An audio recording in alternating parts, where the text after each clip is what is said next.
docteur Claude Viraud. Nous voici à la rentrée de septembre 2020. Vous allez nous parler des ateliers de perfectionnement. Et oui, les ateliers de perfectionnement de cette fin d'année 2020. Alors comme vous voyez, je porte le masque pour bien vous rappeler que l'émergence respecte les consignes sanitaires. Mais bon, pour la vidéo, on va peut-être pouvoir enlever le masque. Et vous allez voir que du coup, je n'ai pas pu me raser pendant plusieurs semaines et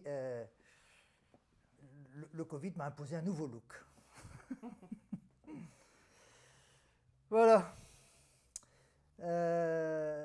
C'est assez curieux d'ailleurs ce catalogue que vous avez reçu ou que vous allez recevoir dans votre boîte aux lettres, puisque cette année on avait décidé de le publier beaucoup plus tôt voilà, que d'habitude. D'habitude on le publie plutôt au mois de mai, là on avait prévu en mars. Alors en mars tout s'est arrêté, Émergence s'est arrêté complètement pendant 3 mois. Les locaux étaient tout à fait vides pendant tout ce temps-là.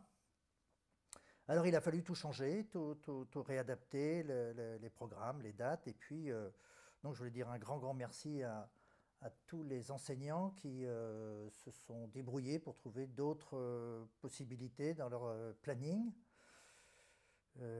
Pour remercier toute l'équipe ici qui a fait beaucoup de travail pour rendre ça possible, ce nouveau programme de la fin d'année. Et puis aussi à tous ceux qui étaient inscrits au printemps et qui ont, vous tous, qui avez quasiment accepté donc, ces reports de date.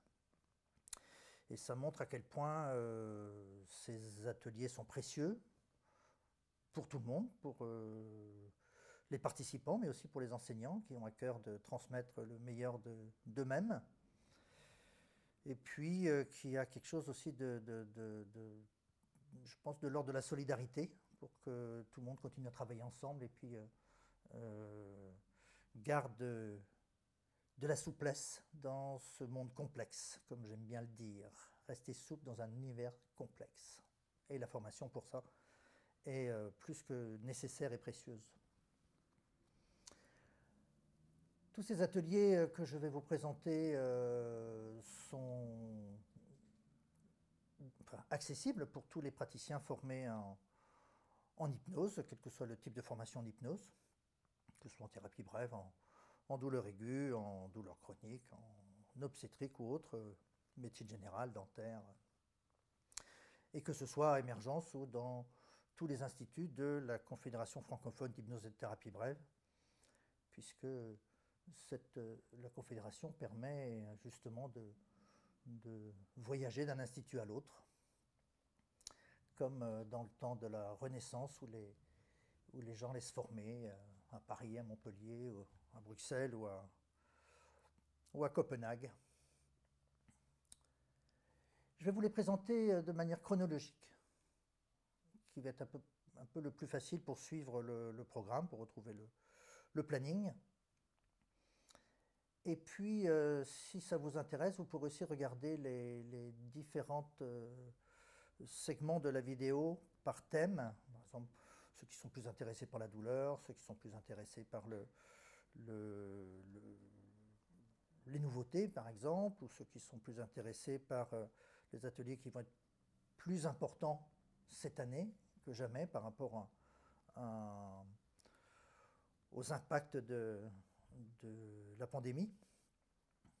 Donc on va commencer par la chronologie. Commençons par le mois de septembre. Donc très bientôt, ce mois-ci, on va d'ailleurs d'abord accueillir Frédéric Berben. Beaucoup d'entre vous connaissez Frédéric, qui intervient dans plusieurs formations par session, en thérapie brève ou en douleur chronique par exemple. Frédéric est psychologue et il a développé beaucoup de compétences dans le monde de la systémique. Il anime une formation spécifique en systémique, mais aussi en méditation, en qigong, et en hypnose, puisque c'est un de nos formateurs aussi référents aujourd'hui dans l'hypnose. Et il va parler des émotions.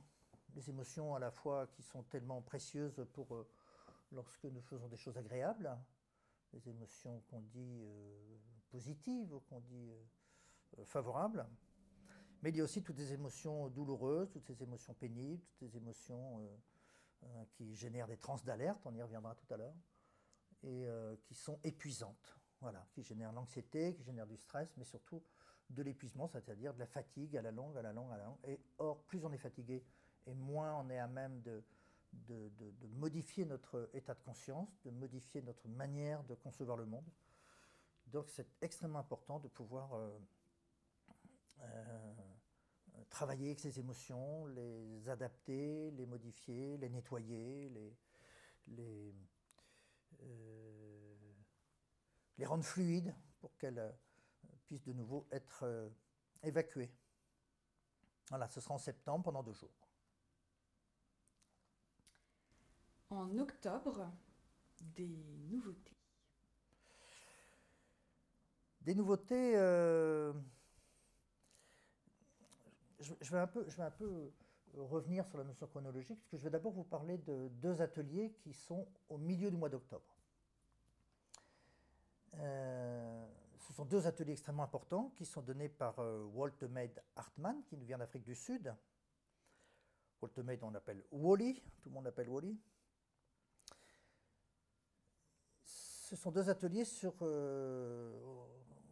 orientés par ce qui s'appelle l'ego state therapy ou la thérapie des états du moi. Voilà un modèle thérapeutique que je connaissais de loin depuis pas mal d'années. Voilà, je ne m'y étais pas tellement intéressé plus que ça. Puis j'ai eu l'occasion de d'aller à un congrès que Wally a organisé en Afrique du Sud, il y a 3-4 ans. Et puis d'assister à son atelier, un atelier de 2 heures, je pense. Et je suis rentré comme ça, tranquillement, et j'en suis sorti transformé. J'ai trouvé ça absolument génial. Je ne m'y attendais pas du tout. Du coup, j'ai discuté tout de suite avec Wally pour qu'il puisse venir nous présenter tout ce qu'il sait faire et tout ce qu'il a développé dans ce domaine-là, puisqu'il était pendant de très nombreuses années le président de la Société mondiale d'Ego State Therapy. Ce qu'il a fait il y a 2 ans, il est venu pendant 3 jours il y a 2 ans, et l'enthousiasme que moi j'avais ressenti dans un atelier de 2 heures a été ressenti par les gens qui ont fait 3 jours d'atelier, puisque l'évaluation c'était presque 10 sur 10 pour tout le monde. Alors on n'avait jamais vu ça. Alors il revient, mais il revient par la voie des ondes cette année, puisque il n'y a pas de voyage possible entre l'Afrique du Sud et l'Europe actuellement. Alors on a beaucoup discuté avec lui pour trouver un autre modèle. Et il a beaucoup l'habitude de faire ses ateliers qu'il donne beaucoup en Asie, dans différents pays d'Europe aussi, par Internet, quoi, par Skype ou l'équivalent de Skype. On a testé ça avec lui pour voir si c'était bien. Et de fait, oui, ça fonctionne bien, sous réserve qu'il y ait un formateur chez nous en local pour vous accompagner pour les exercices, et ce qui sera le cas. Il y aura en permanence un formateur d'émergence ici dans la salle de formation pour vous aider, répondre à vos questions et vous accompagner. Donc avec ce modèle-là, lui à distance et un formateur sur place, je pense que ça va fonctionner tout à fait aussi bien qu'un atelier standard. Alors il y aura 2 fois 3 jours. Les 3 premiers jours sur les bases Ego State Therapy, le flow, les états du moi, la manière dont chez chacun d'entre nous il y a différents morceaux de moi en quelque sorte qui sont ou actifs ou latents. Parfois certains qui sont actifs sont douloureux, a contrario certains états latents sont heureux ou favorables ou capables d'apporter des solutions. Donc voilà, déconnecter certains états du moi, en activer d'autres, c'est une sorte de gymnastique assez précieuse, assez étonnante aussi. Tout ça en travaillant beaucoup avec les implications corporelles de ces différents états du moi. Ça c'est pour l'initiation. Et pour ceux qui ont fait l'initiation, donc soit cette année, soit il y a 2 ans, eh bien, il y a 3 autres jours qui sont donnés la semaine suivante. Je peux vous dire les dates d'ailleurs. La première session, c'est 14, 15, 16. La deuxième, 19, 20, 21. Et le deuxième bloc de 3 jours, c'est pour parler essentiellement des traumatismes. La manière dont des traumatismes récents, plus anciens, voire très anciens, ont justement se sont figés et ont fabriqué des états du moi douloureux, durables, fabriquant des états de stress post-traumatique, et qui peuvent durer très très longtemps, vous savez bien. Et comment, avec cette thérapie des états du moi, travail corporel, eh bien, on peut aider nos patients à retrouver là aussi du mouvement, de la fluidité et de la sécurité. Donc je vous invite très très fort, si vous avez la possibilité de participer à ces 3 jours d'initiation, ou 6 jours, ou si vous avez déjà fait l'initiation, à venir assister à cet atelier avec Wally, qui, si tout se passe bien, pourra venir au congrès de Saint-Malo en février. Je dis si tout se passe bien parce que ça va dépendre des vols internationaux. Actuellement, il semblerait que ce soit possible, mais voilà, on verra un peu plus tard, mais il souhaite beaucoup venir pour échanger avec nous, travailler avec nous, et puis aussi faire la fête avec nous. Voilà pour octobre. Alors, il y a 2 autres ateliers en octobre. Un atelier entre guillemets classique chez nous, c'est sur l'auto-hypnose, les techniques d'avancée d'auto-hypnose. Cet atelier est animé par Jérémy Cunat, psychologue. C'est un atelier que j'ai démarré moi il y a maintenant 5 ou 6 ans, puis que j'ai confié à Jérémy. Voilà, les techniques d'auto-hypnose, vous le savez tous maintenant, sont tellement importantes et tellement précieuses à acquérir pour notre fonctionnement à chacun d'entre nous, pour se nettoyer de certaines émotions, certaines fatigues, pour préparer le futur, pour utiliser des ressources du passé. Donc tout ça, vous le trouverez dans la formation en auto-hypnose avancée, qui est plus complète que la formation qui est donnée dans les modules de base, quoi. Et cette formation est très complémentaire avec ce que nous avons fabriqué pendant le confinement, à savoir la formation auto-hypnose en ligne. Certains d'entre vous, beaucoup d'entre vous d'ailleurs, ont déjà suivi soit le premier niveau, soit le niveau 1 et le niveau 2, donc à distance. Et ici, c'est en présentiel. Et ces 2 modèles-là sont très complémentaires. Donc si vous avez fait la formation à distance et que vous souhaitez la faire en présentiel, ce sera tout à fait intéressant pour vous. Et fin octobre, eh bien, on va retrouver une de nos vedettes, à savoir Sophie Cohen. Sophie est psychologue à Paris. Elle enseigne depuis très très longtemps et elle a fait cet atelier qui s'appelle Héritage familial et culturel pour la première fois chez nous il y a peut-être 4 ou 5 ans aussi, et ça a été une vraie découverte. C'est un modèle que Sophie a inventé, comment intégrer les événements de l'histoire familiale de chacun de nous, les événements culturels, comment s'en servir, comment les organiser pour nous aider à fonctionner au quotidien, dans le présent, avec ce style inimitable de Sophie, ce style d'empathie, de créativité, d'enthousiasme et d'énergie. Bon, je n'invente rien, ou c'est rien de nouveau pour ceux qui ont déjà eu l'occasion de rencontrer Sophie. Voilà pour octobre. Le mois de novembre maintenant.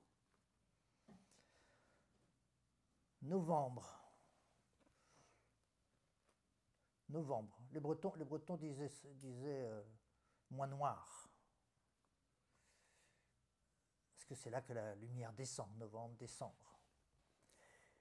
Mais dans ces mois où l'obscurité descend, il y a des perles lumineuses qui sont présentes, des étoiles. Alors moi je vais vous parler des étoiles et de la lumière. On a la chance d'avoir comme enseignant Olivier Hahn. Olivier est neurologue. Alors, il n'y a pas beaucoup de neurologues en France qui font de la formation en hypnose. Il y en a 2 ou 3 quand même. Mais c'était une vraie ressource parce que, quelle que soit la formation, le métier de l'enseignant, du formateur, va beaucoup infiltrer ses propos, les exemples, les situations qu'il rencontre. Et en tant que neurologue, eh bien, Olivier Hahn voit des patients que ne verrait pas un psychologue ou un psychiatre ou un kiné. Mais pourtant, des patients qui ont les mêmes types de troubles. Alors, des gens qui ont des graves perturbations émotionnelles, comment ça va affecter et perturber le fonctionnement cérébral, et comment la connaissance justement de son fonctionnement cérébral va permettre de soigner les gens d'une manière différente. Moi, j'ai appris beaucoup de choses avec Olivier. J'ai compris beaucoup de choses avec lui. Et parce qu'il y a bien sûr beaucoup de conceptions psychologiques ou de conceptions hypnotiques. Là, il y a aussi des conceptions neurologiques. Et l'ensemble, eh bien, nous donne plus de capacités, de ressources pour soigner des patients qui ont des perturbations, là encore, avec des mémoires émotionnelles. J'aime bien le titre qui a été choisi, c'est « Vivre plutôt que survivre ». Et c'est vrai que beaucoup de gens qu'on rencontre, bien sûr dans les soins, et quelquefois ailleurs, eh ben, sont un peu comme des survivants. Donc ils survivent et ils vivent un peu au minimum, comme quelqu'un qui manquerait d'air ou quelqu'un qui manquerait d'énergie ou de capacité. Et là, voilà, il va proposer à ses patients de se remettre en vie. Et puis un grand classique, un grand classique des formations d'hypnose, c'est pour aider les gens à arrêter de fumer. Ou plutôt pour aider les gens à commencer à vivre de manière plus libérée, plus aérienne, plus lumineuse, peut-être aussi. C'est un atelier qui est donné par Sabrina Wodkowski. Sabrina a pris le relais après Marie Viro, mon épouse, qui a donné cet atelier pendant peut-être 10 ans, 15 ans, je ne sais pas.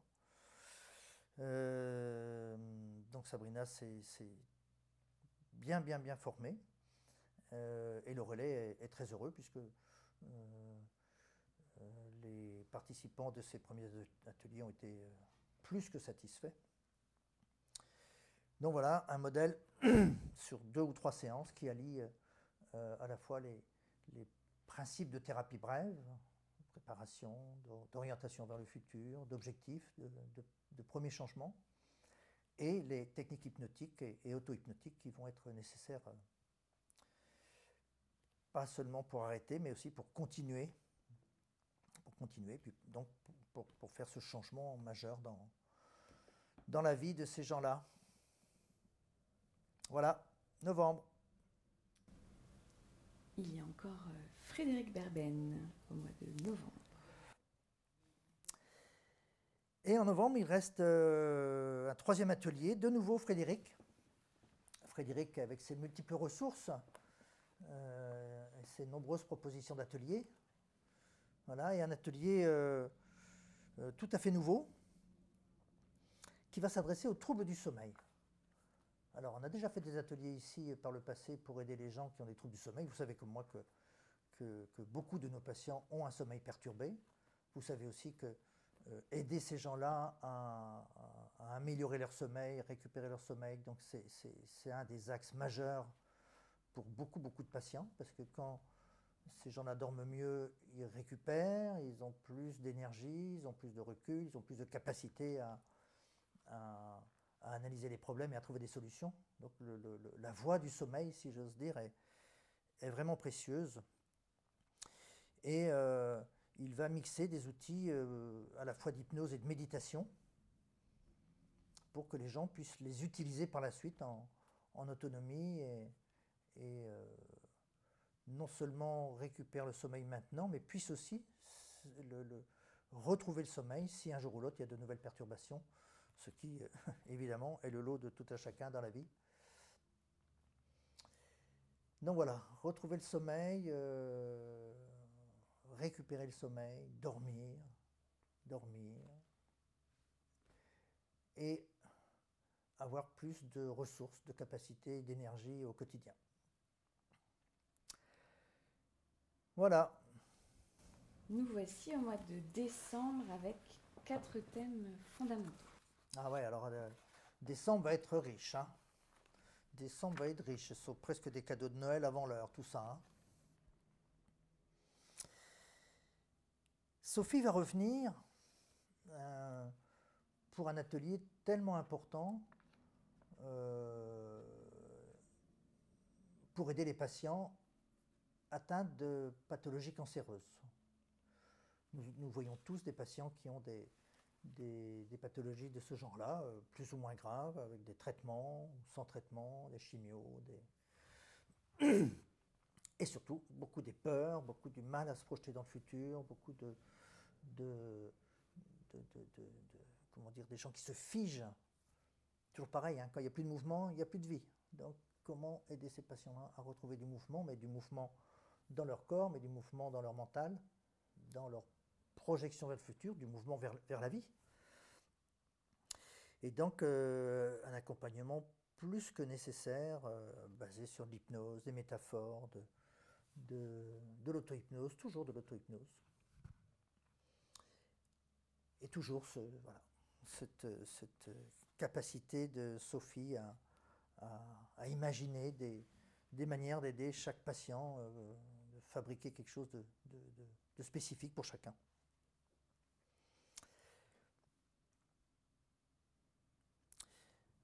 Jérémy Cunat, qu'on a déjà vu en octobre, je crois, pour l'auto-hypnose, bien il va faire un deuxième atelier en décembre sur une journée. Et il va nous emmener dans le monde du travail. Et si je disais que la thématique du cancer est une thématique tellement importante aujourd'hui, et depuis longtemps d'ailleurs, bien celle du monde du travail et du harcèlement au travail l'est tout autant.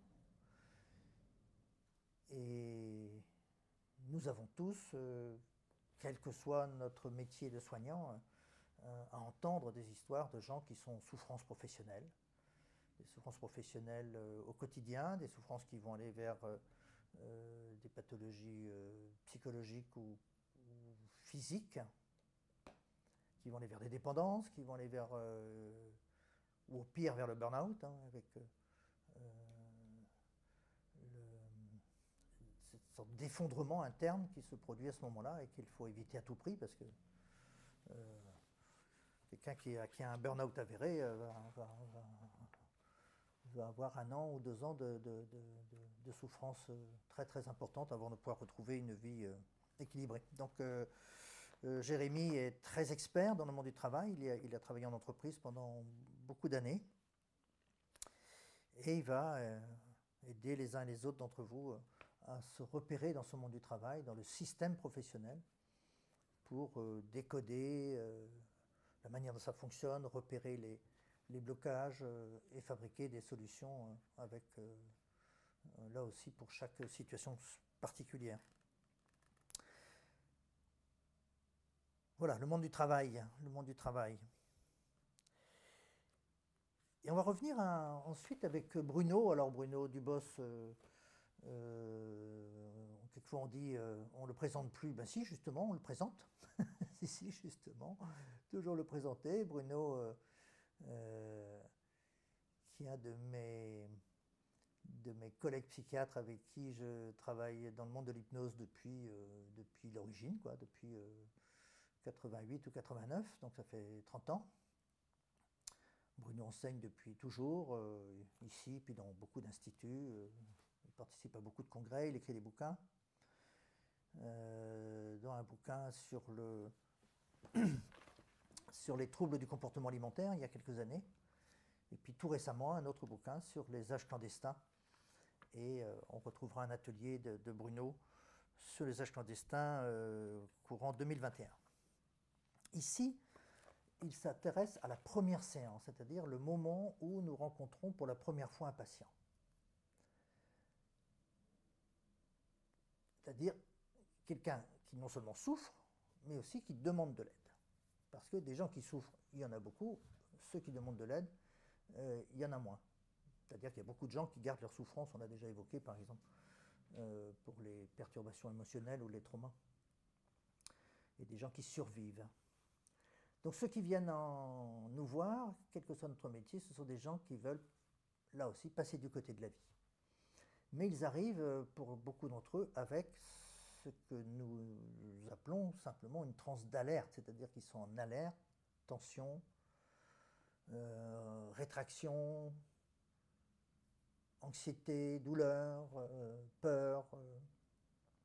Et comment, dès cette première séance, cette transe d'alerte va impacter le soignant, comment elle va peut-être même envahir le soignant parfois, le déstabiliser, et comment le soignant va pouvoir, lui, avec ses compétences, sa capacité à se décaler, à prendre du recul, à se positionner autrement, rester là aussi en capacité d'écouter, de réagir, d'agir, d'élargir le champ de vision,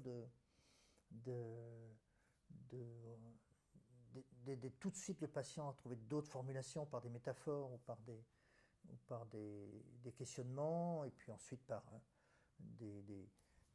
travail sur les objectifs. Donc ces premières minutes-là, voilà, 10, 15, 20, 30 minutes, comment ces premières minutes sont absolument décisives pour le devenir du patient et le devenir de la relation du thérapeute avec le patient. Alors, qui mieux que Bruno pouvait proposer ça? Voilà, ça c'est nouveau aussi. Ça c'est nouveau, les enjeux fondamentaux de la première séance. Et on va finir l'année avec les Nicolas. Avec les Nicolas. Les Nicolas, ce sont deux champions de l'enseignement, puisqu'ils ont l'un et l'autre été récompensés par Émergence pour avoir un prix de l'enseignement. Et ils ont décidé tous les deux de s'associer, alors ça avait été décidé il y a plus d'1 an, pour faire un atelier qu'ils ont nommé « Prendre soin du soignant pour mieux soigner ». Prendre soin du soignant pour mieux soigner. On s'est tous rendu compte mieux que jamais, c'est pas nouveau, mais peut-être de manière encore plus aiguë que jamais, comment il est important de s'occuper des soignants. D'ailleurs, même au niveau, je dirais quoi, des institutions, de l'État et de la totalité de la population, tout le monde s'est rendu compte à quel point les soignants sont précieux, à quel point les soignants sont humains et à quel point les soignants sont fragiles. Et ces hommes et ces femmes merveilleux, eh bien, il faut s'en occuper, il faut les soigner pour qu'ils restent aussi en capacité de soigner les autres. Alors, ils ont décidé de faire 2 journées avec à la fois pour bien présenter les choses, mais surtout beaucoup d'exercices, d'expériences. D'ailleurs, il y a des exercices dans tous les ateliers, mais ici tout particulièrement.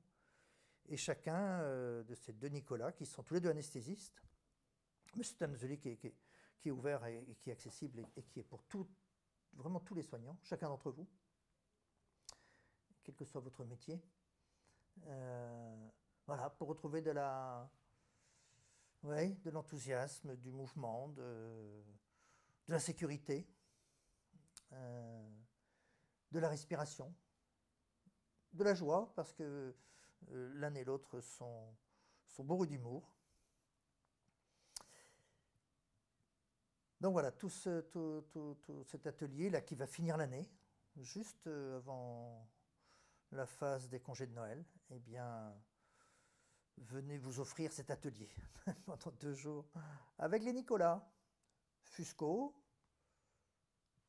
et Nicolas Guillou.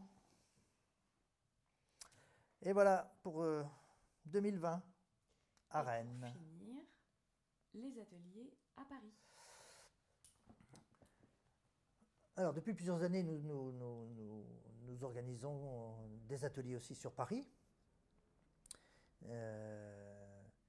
Voilà, c'est pour rendre les choses plus faciles pour les gens qui ont fait les formations sur Paris ou qui viennent de différentes régions de France. Et on aura 3 ateliers à Paris, donc dans cette période de fin 2020. Un atelier sur le sevrage tabagique avec Sabrina Wodkowski. Nous en avons déjà parlé pour les ateliers à Rennes, puisqu'elle fera aussi cet atelier à Rennes, je ne sais plus très bien quand, mais je crois que c'est en novembre à Rennes. Donc, il sera en octobre à Paris, en novembre à Rennes.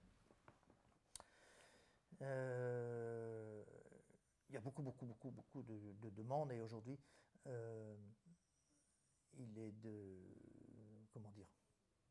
c'est dans la culture médicale de savoir que l'hypnose est très très précieuse pour les gens qui veulent arrêter de fumer. Et donc il y aura cet atelier à Paris, 9 et 10 octobre. Au mois de novembre, 19 et 20 novembre, ce sera Sophie Cohen, psychologue, qui va nous parler de la tranquillité. Alors on ne parle pas souvent de la tranquillité, on parle du confort, on parle du bien-être, on parle de la sécurité, on parle du plaisir. Elle va parler de la tranquillité. Et chacun d'entre nous sait d'une certaine manière ce que c'est que d'être tranquille. Tranquille, c'est poser, c'est les idées calmes, c'est prendre du recul, c'est d'avoir une sorte de disponibilité intérieure. C'est comme si on avait plus de temps à l'intérieur de nous quand on est tranquille. Et le titre, c'est « Accompagner le patient anxieux vers la tranquillité ». Parce que quoi, le patient anxieux, il y a toujours une espèce de préoccupation, d'agitation, d'accélération, ou au contraire de rétraction. Un peu comme si l'anxiété et la tranquillité étaient 2 opposés. Quand on est tranquille, eh bien, c'est le calme, c'est le bien-être, c'est le temps intérieur pour s'occuper de soi, pour s'occuper des autres, pour s'occuper de sa famille. Voilà, donc l'ambition que se donne Sophie avec cet atelier, de retrouver ou d'aller vers la tranquillité. C'est beau, hein, la tranquillité.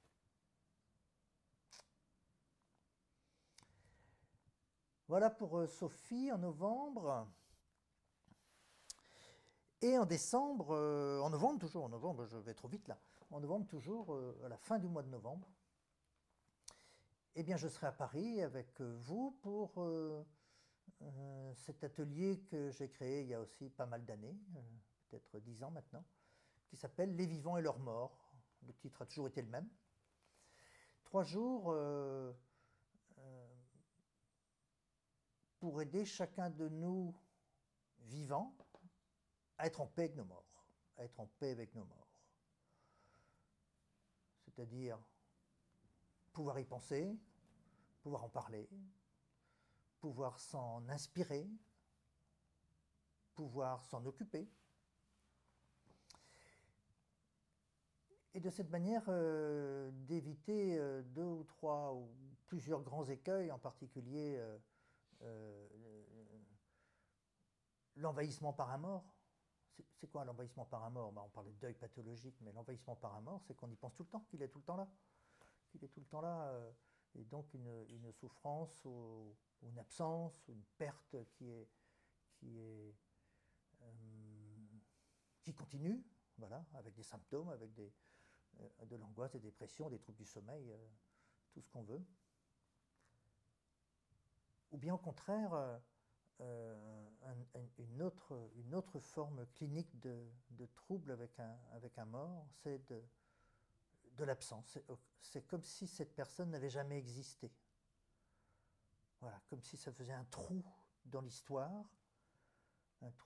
récente, un trou dans l'histoire ancienne, ou comme un mur, voilà, et derrière ce mur, tout ce qu'il y a derrière ce mur est perdu, est perdu.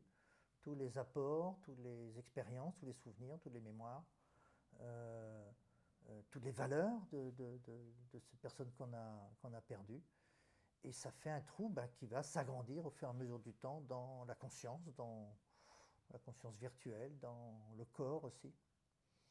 Donc voilà des écueils importants. Et parfois, le pire du pire, c'est comme si le mort allait, comme si le mort gardait une sorte de présence et une absence à la fois dans la conscience. Et alors là, ça fait des dégâts qui peuvent être très très intenses, avec des douleurs chroniques, avec des dépressions chroniques, avec des tentatives de suicide à répétition. Parce que ça va fabriquer ce qui est nommé comme ça dans un certain nombre d'écrits comme un fantôme dans la vie des gens. Il est tout le temps là et il n'est jamais là. Il est là et on ne le voit pas. Donc savoir l'identifier et savoir s'en occuper. Voilà, tout ça va reposer sur la connaissance et une présentation de ce que c'est aussi que les processus de vie, les processus de mort, la préparation à la mort, l'accompagnement des mourants, les rituels. On va beaucoup parler des rituels. Et ici, malheureusement, si cet atelier est tellement nécessaire pour tout le monde tout le temps, cette année, avec tout ce qui s'est passé, il prend une importance encore peut-être plus importante, puisque pendant des mois, des gens sont morts loin de tout le monde, et des gens ont perdu des proches sans pouvoir les accompagner, sans pouvoir aller aux cérémonies, sans pouvoir accomplir les rituels. Donc il y a des gens qui ont développé des souffrances toutes particulières cette année. Et à nous, déjà pour nous, mais aussi pour nos patients, de les aider à retrouver la paix, avec leur mort. Voilà, pour cette année 2020. Et dans un mois, l'année à Paris commence par hypnose et sexualité. Ouais, j'avais envie de garder celui-là pour la fin.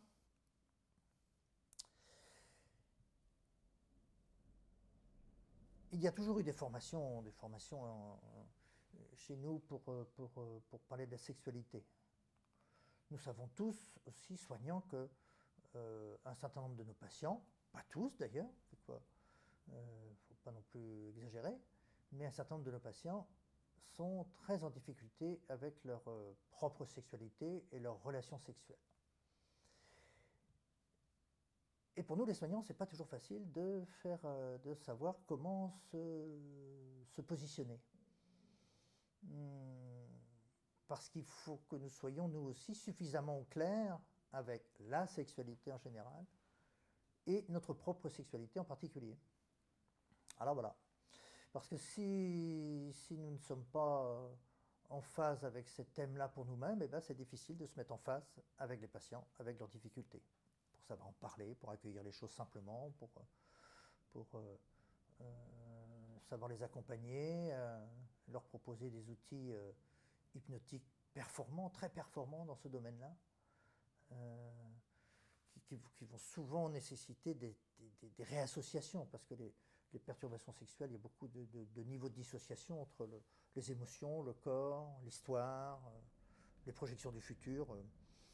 Alors cet atelier est animé maintenant par Bruno Dubos, Bruno, et Stéphanie Delacour. Donc ils se partagent cet atelier et c'est très heureux qu'ils se partagent cet atelier parce que du coup il y a une voix féminine et une voix masculine. Et c'est vrai que la manière d'envisager cette dimension fondamentale de la vie de chacun d'entre nous est un peu différente selon qu'on est femme et selon qu'on est homme. Alors il y a beaucoup de choses communes, hein, il y a beaucoup de choses vécues de la même manière, mais quand même. Et on s'est rendu compte que d'associer un homme et une femme, eh bien, donne une qualité, voilà, une meilleure qualité à cet atelier. Ce qui sera le cas donc en septembre. En septembre, pendant 3 jours, hein, 30 septembre, 1er et 2 octobre, à Paris. Voilà. Merci, Dr Claude Giraud.